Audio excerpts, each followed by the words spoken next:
एक नगर में बूढ़ा रहता था जिसका नाम गरीबदास था। वह घर घर भीख मांगकर अपना तथा अपनी बीवी का पेट भरा करता था। जब वह अमीर लोगों को ऐश करते देखकर सोचता था कि यह लोग इतने लोभी क्यों हैं, इतना ज्यादा धन होने के बाद भी और धन कमाने में लगे रहते हैं।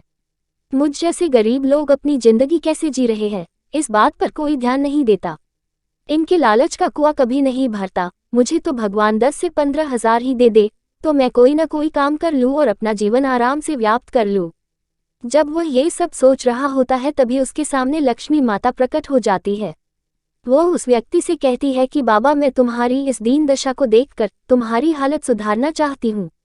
मेरे पास सोने के ढेरों मोहरे हैं, तुम अपनी झोली खोलो, मैं तुम्हारी झोली सोने से भर दूंगी। ये सुनकर बाबा बहुत खुश हो जाता है और अपनी झोली खोल आगे करता है। उसकी पुरानी खोली देखकर देवी बोली कि बाबा, एक बात ध्यान रखना, अगर कोई मोहर नीचे गिरा तो वह मिट्टी हो जाएगी। तुम्हारी झोली बहुत ही पुरानी और फटी हुई है, इसलिए इसमें इतनी ही मोहर डलवाना जितनी इसमें आ सके। जब थोड़ी सी झोली भर गई तब बाबा बोला, थोड़ा सोना और डाल दो, अभी तो केवल आधी ही झोली भर है। थोड़े मोहरे और डालने के बाद देवी बोली, बाबा अब तो तुम्हें संतुष्ट हो जाना चाहिए, तुम्हारी झोली भी बहुत पुरानी है, कहीं फट न जाए। तब बाबा बोला, नहीं नहीं, अभी तो इसमें बहुत जगह है, झोली का कुछ नहीं बिगड़ेगा, आप निश्चिंत होकर डालिए। थोड़े मोहरे और डालकर लक्ष्मी रुकी और बोली, बाबा अब बस करो, इन मोहरों से तुम्हारी जिंदगी आराम से निकल जाएगी। तब बाबा गिड़गिड़ाते हुए बोला, बस थोड़ी सी और।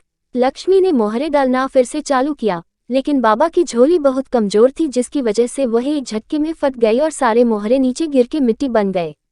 गरीबदास बोला, मुझे माफ कर दो देवी, एक बार फिर से मोहरे दे दो।